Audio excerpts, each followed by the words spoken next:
Dobrý den, moje jméno je Martin Čakán a ucházím se o práci v Inizio. A nyní odpovím na otázky, které jste mi zaslali e-mailem. Jak dlouho znáte nebo sledujete Inizio? Inizio znám asi cca 2 měsíce, potkávám to hodně na sociálních sítích, jako reklamy na Instagramu. A vlastně o vaší firmě jsem se dozvěděl jak z Instagramu, tak i z portálu právě práce.cz, kde jsem vás našel. A našel jsem vlastně ten váš inzerát, který byl velmi dlouhý a čtivý, ale byl super. Kde jsem se dozvěděl úplně všechno, co vlastně ta práce odnáší, jak to bude probíhat dále, což bylo super. Jo. Strašně se mi to líbilo, i celkově povídání, bylo to dobrý.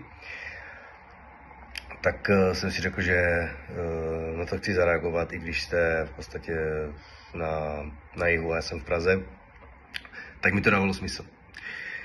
Jaký konkrétní výsledek ve své dosavadní práci jsem hrdý, tak co se týče salesu, tak vlastně Storios, kde pracuju, je firma, která dělá pokladní systémy a platební terminály a já jsem byl na akvizicích.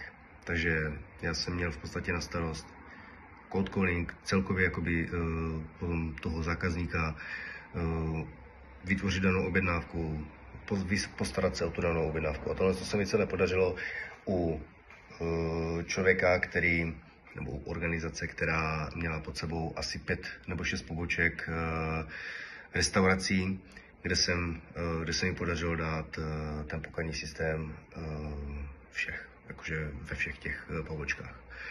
Tohle je za mě asi největší úspěch v salesu, což bylo super.